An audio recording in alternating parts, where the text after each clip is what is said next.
হিমালয় শুধুমাত্র একটা পর্বত নয়, এটা হলো আলাদাই এক রহস্যময় দুনিয়া।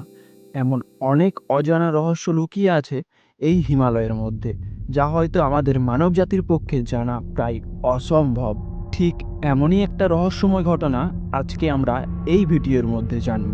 উত্তরাখণ্ডের রূপকুণ্ড নামে একটি হ্রদ, যেখানে 1942 সালে এক ব্রিটিশ বনরক্ষী নিজের কাজের জন্য যান এবং তিনি এমন কিছু দেখেন যা দেখে তিনি নিজের চোখকেই বিশ্বাস করতে পারেন না এবং তিনি প্রচণ্ড পরিমাণে ভয় পেয়ে যান। তিনি দেখেন ওই লেকের বরফ গলে জলের নিচে দেখা যাচ্ছে শত শত মানুষের কঙ্কাল।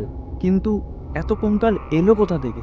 কী বা হয়েছিল ওই মানুষগুলোর সাথে? কেনই বা গিয়েছিল তারা ওখানে? সব কিছুই জানবো এই ভিডিওতে। প্রথম দেখাতে সকলে মনে করেছিলেন কোনো যুদ্ধে মৃত সৈনিকদের কঙ্কাল, কিন্তু পরে গবেষণায় জানা যায় এরা কেউ যুদ্ধে মারা যায়নি। তাহলে কি হয়েছিল এদের সাথে? ডিএনএ টেস্টে জানা যায় সব কঙ্কাল এক জায়গার নয়, কিছু কঙ্কাল ভারতের, আবার কিছু কিছু অন্যান্য জায়গার। কিন্তু এত হাজার বছর আগে এত দূর থেকে মানুষ কিভাবে আর কেনই বা এসেছিল হিমালয়ে? স্থানীয় মানুষরা বলেন এটা নাকি দেবীর অভিশাপ।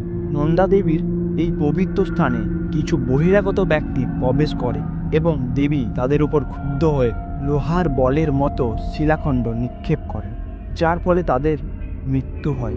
কিন্তু প্রশ্ন থেকেই যায়, এত হাজার বছর আগে এত দূর থেকে মানুষ এখানে কিভাবে এসেছিল আর কেনই বা এসেছিল? আপনাদের কি মনে হয়, এটা কি সত্যিই কোনো প্রাকৃতিক দুর্যোগ নাকি অজানা শক্তির অভিশাপ?